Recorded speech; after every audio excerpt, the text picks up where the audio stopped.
ఉద్దేశం. అవునండి. ఇప్పుడు మీ ఫ్లాట్ లో ఆమె ఉందనేది వాస్తవమా? నిజం అండి. మీరు ఎందుకు ఫ్లాట్ వదిలేశారండి? నేను ఫ్లాట్ వదలలేదండి. ఆమెకి డ్రగ్స్ అలవాటు, ఆమె చుట్టూ ఉండే మనుషులు వీళ్ళందరూ కూడా చాలా చెత్త. అలా అని చెప్పి నేను హైదరాబాద్ వచ్చిన కొత్తలో ఖచ్చితంగా నాకు హెల్ప్ చేసిందండి, గ్రాడ్యుయేట్ ఉంది. రెండోది ఏంటంటే నిజంగా ఇందాక చెప్పినట్టే నా రెప్యుటేషన్ ఎక్కడ పాడవద్దు అని భయంతో మూసుకొని నేనే బయటికి వెళ్ళిపోయానండి. వదులుకోవడానికి సిద్ధంగా లేనండి. నేను అసలు ఏమీ మాట్లాడలేదు, ఏమీ లేదు, నేనే వెళ్ళిపోయాను. ఎందుకు లావణ్యతో మాట్లాడాల్సి వచ్చింది? ఆ ఆడియోలో కూడా తను చెప్తుంది నన్ను చంపేస్తాం, కనీసం బాడీ కూడా దొరకకుండా చేస్తాం అని చెప్పి. ఎవరు తను కంప్లైంట్ లో పేర్కొంది లావణ్య. కంప్లైంట్ లో పేర్కొందండి. ఏదైనా ప్రూఫ్ ఉందా? ఈవిడే నేను మళ్ళీ చెప్తున్నానండి. So I can't talk on behalf of which is not right. So ఆవిడని బెదిరించిందండి. వాళ్ళ అన్నయ్యతోని చాలా ఫిల్తీ లాంగ్వేజ్లో మాట్లాడింది. ఇదంతా జరిగింది. ఇవన్నీ కూడా వాళ్ళ దగ్గర ఉన్నాయి. వాళ్ళు కంప్లైంట్ ఫైల్ చేస్తారండి. I can't talk on behalf of it's because it's not right. Clarity ఇవ్వండి. అంటే మీరు ప్రతి ఇంటర్వ్యూలో కూడా మీరు పెళ్లి చేసుకోవాలని చెప్తున్నారు, కానీ ఆమె చెప్తున్నటువంటి వాటిలో పెళ్లి చేసుకుంటానని నమ్మించి మోసం చేశాడు. ఏమంటే పెళ్లి చేసుకుంటా నమ్మించి మోసం చేశానని ఒక దగ్గర చెప్తుంది, మాకు ఆల్రెడీ పెళ్లి అయిందని ఇంకో దగ్గర చెప్తుంది. గుడిలో పెళ్లి చేసుకున్నా అది చెప్తే అబద్ధం చెప్పడం మొదలు పెట్టినప్పుడు ఏ అబద్ధం అనేది చెప్తారండి. నేను నించొని నిజం చెప్తున్నా. నేను ఇందాక కూడా నేను మీ భయపడి మిమ్మల్ని ఎవరి వెళ్ళిపోతాను కదా, నిజంగా ఎంతో ఒక నిమిషం మాట్లాడాలి కాబట్టి కారు ఎక్కానంటే మా డ్రైవర్ తెలియక తీసాడు. అందుకే డ్రైవర్ కూడా దిగమన్నా అప్పుడైనా సరే 1 minute ఆగుతారు మాట్లాడి వచ్చేద్దాం అని చెప్పి. నాకు అసలు మీడియాని అవాయిడ్ చేద్దాం అనుకుంటే అసలు ఎక్కడ దాకా కూడా. మీరు లావణ్యతో రిలేషన్షిప్ వదులుకోవడానికి కారణం ఏంటి? తను డ్రగ్స్ తీసుకుంటుందని తెలిసిన తర్వాత వదులుకున్నారా, లేకపోతే ముందు నుంచి వదులుకున్నారా? ఏమండి 2-3 ఏళ్ళు అంత బాగానే ఉంది. ఆ తర్వాత మా అందరికి ఎటువంటి రిలేషన్షిప్ అంటే శారీరకంగా కానీ ఎలాంటిది లేదండి. అండ్ ఆవిడ వేరే అతనితో రిలేషన్షిప్లో ఉండి నేను ఆవిడ దగ్గర ఉండాలి. ఏంటంటే మీకు మీ పేరెంట్స్ కి చాలా చాకరీ చేశాను నేను, నన్ను పట్టించుకోలేదు వాళ్ళు అంటున్నాను. మళ్ళీ చెప్తున్నా, కాదు అబద్ధం. ఆ ఇంట్లో కూడా మాకు ఈ సినిమా మొదలైంది ఎప్పుడంటే సంవత్సరం క్రితం అండి. సంవత్సరం కూడా అవ్వలేదు అనుకుంటా.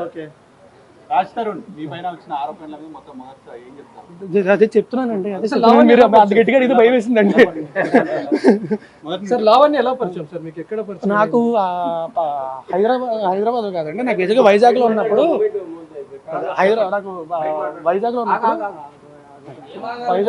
నాకు ఫేస్బుక్ లో పరిచయం అండి. హైదరాబాద్ వచ్చింది. సరే వెళ్ళిపో. నాకు వైజాగ్ లో పరిచయం అండి.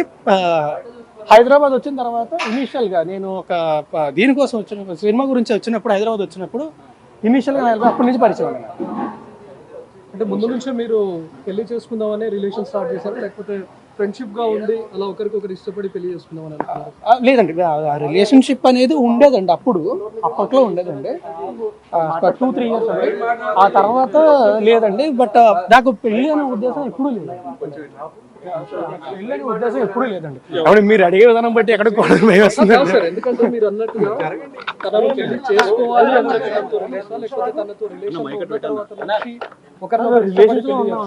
కాదండి. అంటే మనసులో ఎక్కడో ఉండేదండి, ఖచ్చితంగా ఉండేదండి. అంటే అయితే బాగుంటుంది, మంచిది, బాగుంటుంది, అయితే బాగుంటుంది ఖచ్చితంగా ఉండేదండి. అందులో డౌట్ లేదండి, అది ఖచ్చితంగా ఉండేది.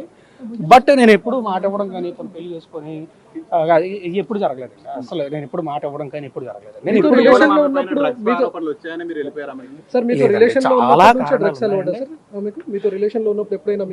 రెండు 3 ఏళ్ళ తర్వాత స్టార్ట్ అయింది. అంటే ఆమె మీకు కూడా తీసుకొని వచ్చానని చెప్పింది, ఒకసారి చెప్పింది. ఏమంటే నేను నా జీవితంలోని నేను ఈ రోజు దాకా ఎప్పుడు డ్రగ్స్ ముట్టుకోను. ఇది పచ్చి నిజం. కావాలంటే నా హెయిర్ ఇస్తా, నా బ్లడ్ ఇస్తా, అన్నీ ఇస్తా. ఇది కూడా మీరు అనుకోవచ్చు మేబీ 4 రోజుల తర్వాత ఇది అదే. నేను జీవితంలో ఎప్పుడు ముట్టుకోలేదు, ముట్టుకొని కూడా. ఇప్పుడు లావణ్య బలవంతంగా డ్రగ్స్ కేసులో ఇరికించారు తప్ప నాకు డ్రగ్స్ 45 రోజులు జైల్లో. ఒకటి చెప్తాను, ఇప్పుడు నేను ఆవిడ డ్రగ్స్ కేసులో ఇరికించేంత సీన్ నాకుంటే నాకు ఈ పరిస్థితి రాదు కదా. ఈరోజు ఈ పరిస్థితి రాదు కదా. దీని నుంచి కూడా ఎవడో అవాయిడెడ్. అంటే ఇప్పుడు మీరు రిలేషన్షిప్ లో ఏమండి, మేము కలిసి సినిమా చేసాం. అతి త్వరలో సినిమా రిలీజ్. మరి ఆమె ఎందుకు లావణ్యతో ఫోన్ లో మాట్లాడింది? తీసుకుంటున్నారు. ఈవిడ ఆమెతోనే కాదండి, నాతో పనిచేసిన డైరెక్టర్స్, నా ఫ్రెండ్స్ అందరికీ ఆమె ఫోన్లు చేసిందండి, అందరికీ ఫోన్ చేసి బెదిరించింది. అండ్ మళ్ళీ ఇందాక చెప్పినట్టే I can't talk on behalf of her. వాళ్ళు కంప్లైంట్ ఫైల్ చేస్తారండి, నా సైడ్ నుంచి నేను ఫైల్ చేస్తాను. ఏమని చెప్తారు? మీరు ఏం చెప్తారు? కంప్లైంట్ ఫైల్ చేసిన తర్వాత డీటెయిల్డ్గా మళ్ళీ నేనే ప్రెస్ మీట్ పెట్టి ఏం కంప్లైంట్ ఫైల్ చేశాను లావణ్య మీద ఏం ఆరోపిస్తున్నారు మీరు? నేను ఇప్పుడు ఏం చెప్పానండి, కంప్లైంట్ ఫైల్ చేసిన తర్వాత మాట్లాడతాను. సరే, ఇప్పుడు లావణ్య ఎన్నో ఫోటోలు మీడియాకి రిలీజ్ చేసింది, దానిపైన మీరు ఏం చెప్తారు? అంటే అందులో మీ లావణ్య పెళ్లి ఫ్యామిలీ మెంబర్స్ చేసుకున్నారని కూడా ఉన్నారు. చెప్తున్నది. అదే అండి, మీరు పెళ్లి చేసుకుందాం అని చెప్పింది అంటున్నారు. ఇందాక మీరేం అడిగారు? పెళ్లి చేసుకుంటానని మాట ఇచ్చాడు అని చెప్పింది అని చెప్తున్నారు. ఓకే అని చెప్తున్నారు. సో తను రకరకాలు చెప్తున్నప్పుడు నేనేం చేయగలను? అంటే ఇప్పుడు నేను మీకు నిజం సంబంధం చెప్తున్నా. లేనప్పుడు మీ ఫ్లాట్ లో తను ఇన్ని సంవత్సరాల పాటు ఏమండి, రెప్యుటేషన్ ఎక్కడ పాడవుతుంది, ఎందుకు రచ్చలు, ఎందుకు మనకి ప్రశాంతంగా ఉందాం అని మాత్రం భయపడి పెళ్లి చేసుకున్నారా లేదా? లేదండి. ఆమె మీరు గుళ్ళో పెళ్లి చేసుకున్నారని చెప్తుంది. ఏమండి, అదే అంటున్నా, మీతోని మేము పెళ్లి చేసుకుందాం అని చెప్పింది, దీంతోని పెళ్లి చేసుకుంటానని చెప్పి మోసం చేశాను అని చెప్తుంది. ఏది నిజం అండి? అంటే మీరు కలిసి గణపతి పూజ కూడా చేసేవాళ్ళు. ఏమండి, ఇప్పుడు కలిసి ఒక ఇంట్లో ఉన్నప్పుడు నేను ప్రతి సంవత్సరం కూడా నాకు అంటే గుళ్ళకి వెళ్ళి పూజలు చేసి అన్న అలవాటు. ప్రతి సంవత్సరం కూడా వినాయక చవితి రోజు ఖచ్చితంగా పూజ చేయడం అనేది నాకు అలవాటు. అంటే ఆ ఒక్క రోజు మాత్రం ఖచ్చితంగా చేస్తాను. మీరు గణపతి పూజ చేస్తారంటే పెళ్లి చేసుకుంటే చేస్తారు కదా? కాదండి, మీకు గణపతి పూజ పెళ్లి చేసి చేస్తారు. గణపతి పూజ చేయడానికి పెళ్లికి సంబంధం ఏంటంటే, ఏమంటే ఇద్దరం కలిసి ఒకే ఇంట్లో ఉండేవాళ్ళం అండి. ఒకే ఇంట్లో ఉన్నప్పుడు నువ్వు బయటకి వెళ్ళి కూర్చొని ఒకరిని పూజ చేస్తాను అలా కదా. ఎందుకు సార్, ఎందుకు ఇద్దరు ఒకే ఇంట్లో ఉండాల్సి వచ్చింది? ఏమంటే వివరణ live in relationship back then చెప్పా కదా అప్పట్లోనే. సో మీ parents కూడా అప్పుడు పరిచయం చేయించారు అప్పుడు తెలుసండి, మా పేరెంట్స్ కూడా పరిచయం. ఓకే.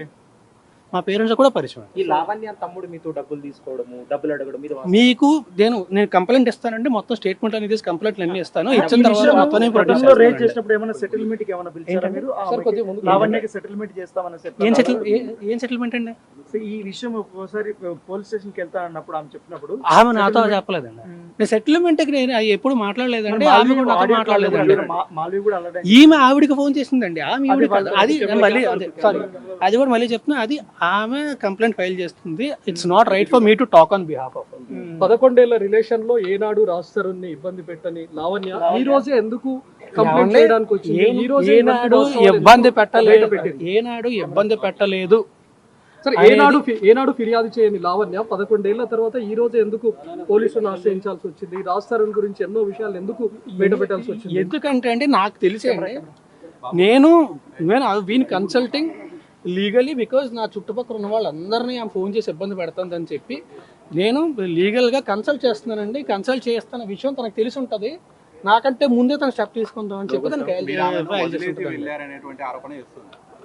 ఏవండి మాల్వి ఎప్పుడు అవడం స్టార్ట్ అయితేనే ఇవన్నీ జరిగాయని తన వర్షన్. ఆమె ఏదన్నా చెప్తాడు, ఏదన్నా చెప్తాడు. సార్, చివరగా మీరు ఎప్పుడు కలిసారు సార్ లావణ్య? రాజధాని ఏళ్ళ ఏళ్ళు కాదండి, మంత్స్ అయిందండి. అప్పటి